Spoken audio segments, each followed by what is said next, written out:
Assalamualaikum warahmatullahi wabarakatuh. Selamat siang, salam sejahtera bagi kita semua. Perkenalkan, nama saya Nurona Budiman, mahasiswa program studi teknik otomotif LPTK Universitas Negeri Medan, PPG angkatan kedua tahun 2020.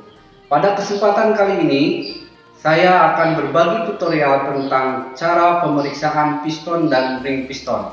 Untuk lebih jelasnya, ikuti tayangan video berikut.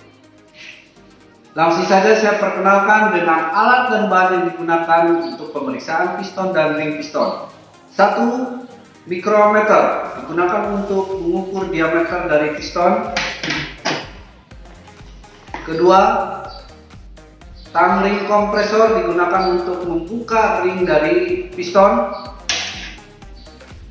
3. Filler digunakan untuk mengukur celah ring. Yang keempat, kain lap digunakan untuk membersihkan alat dan bahan dari pasir dan debu.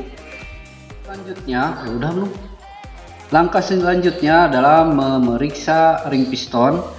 Tadi sudah disebutkan bahwa ring piston ini ada 3, ring kompresi 1, 2, dan ring oli. Jadi yang akan kita ukur adalah ring kompresi 1, kompresi 2. Ini akan kita lihat berapa besar celah ringnya, celah samping, kemudian ring and gapnya kita ukur juga. Langkah pertama untuk mengukur ring piston, kita buka dulu. Untuk memudahkan pengukuran ring, kita harus membuka dulu menggunakan tang ring kompresor. Jadi kita buka dengan cara kaitkan tang ring kompresor di ring nomor 1, kemudian ditekan. Ya, ini sudah terlepas dari piston. Ini ring kompresi 1 yang akan kita ukur nanti, celah ring, celah side-nya, sampingnya, kemudian ring and gap-nya. Kemudian setelah itu kita buka juga ring kompresi yang kedua, sama menggunakan tang ring kompresor.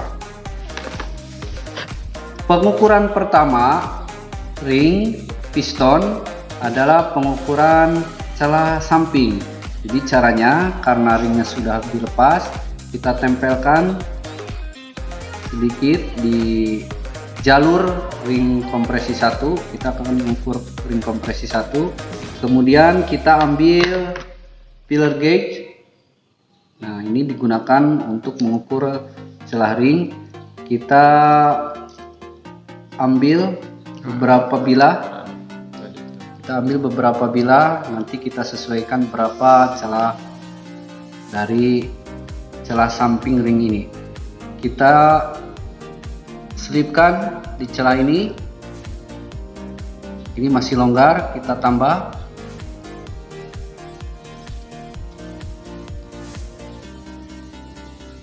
Nah, ini yang pas dengan celah dari ring kompresi 1.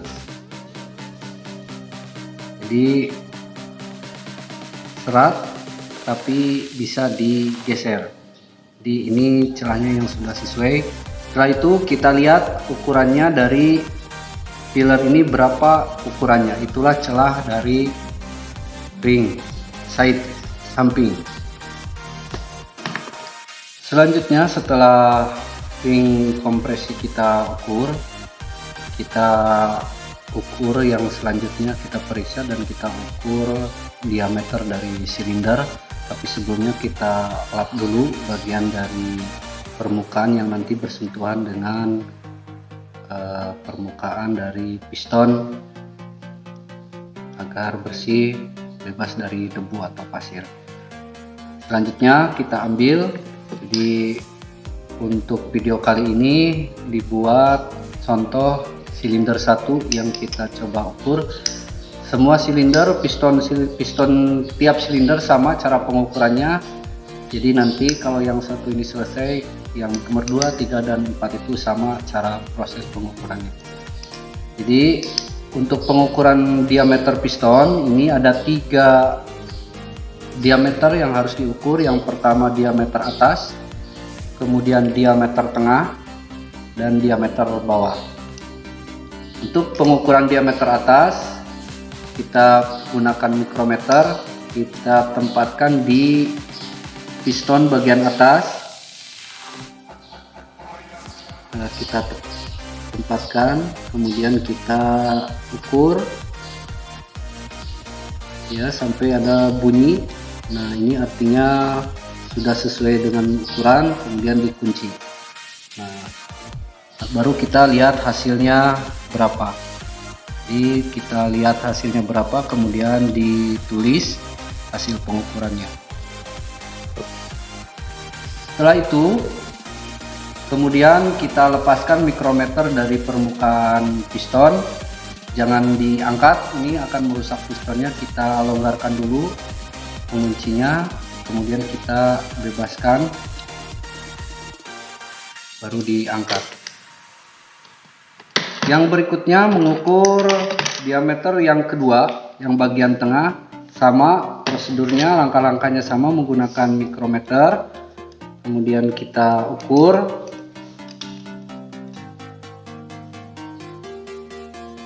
Kita paskan ukurannya menggunakan mikrometer sampai ada bunyi, kemudian kunci.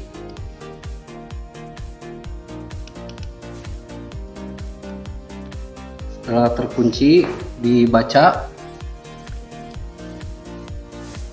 ukurannya berapa, kemudian dituliskan angka hasil pengukurannya di kertas untuk dibandingkan dengan spesifikasi aslinya, sehingga ditemukan limit batas limitnya nanti.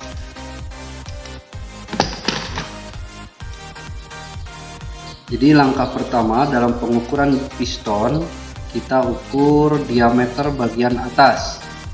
Jadi langkahnya atau caranya, kita ambil mikrometer, kita letakkan di bagian atas dari piston yang akan kita ukur.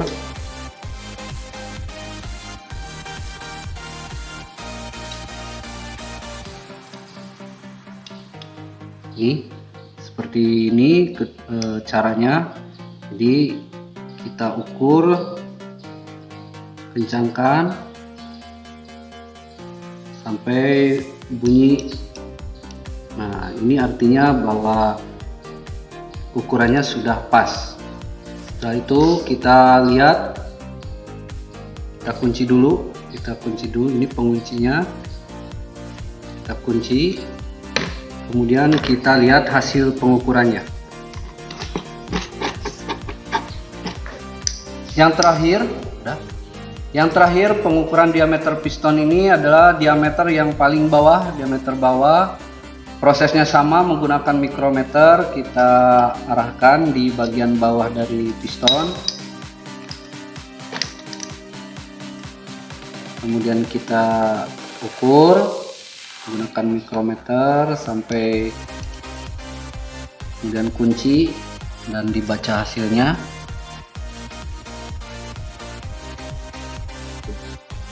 Kalau sudah dibaca hasilnya, kemudian tuliskan di kertas hasil pengukurannya. Setelah itu ingat, jangan ditarik, kita longgarkan dulu, kemudian kita longgarkan sampai mikrometernya bisa dikeluarkan. Itulah langkah-langkah pemeriksaan piston dan ring piston. Langkah terakhir setelah kita periksa dan kita ukur ring kompresi 1, ring kompresi 2, kita ukur, kita tulis di hasil pengukurannya, didapatkan angka-angka hasil pengukuran celah samping ring 1, celah samping ring 2, ring end gap 1, ring end gap 2. Untuk celah samping ini masih dalam batas limit, jadi tidak ada masalah. Cuman untuk ring end gapnya ini sudah melebihi dari batas limit, jadi over limit. Nah, sehingga disimpulkan untuk piston, ring kompresi 1 dan ring kompresi 2, ini yang diukur, yang saya bawa adalah ring piston di nomor 1, silinder nomor 1. Ini kesimpulannya Dari hasil pengukuran, ring piston harus diganti karena sudah over limit atau di atas batas limit yang telah ditentukan. Jadi ini batas limitnya, ini hasil pengukuran. Itulah cara pemeriksaan piston dan ring piston pada Kijang Toyota Hiduka. Dari hasil pengukuran dapat disimpulkan bahwa piston masih layak pakai, namun untuk ring piston dari hasil pengukuran diambil salah satu contoh di piston nomor 1, ini semua ring kompresi 1 dan kompresi 2 harus diganti karena sudah melebihi dari batas limit yang ditentukan. Mungkin itu saja yang bisa saya sampaikan, tutorial bagaimana cara memeriksa piston dan ring piston. Terima kasih atas perhatiannya.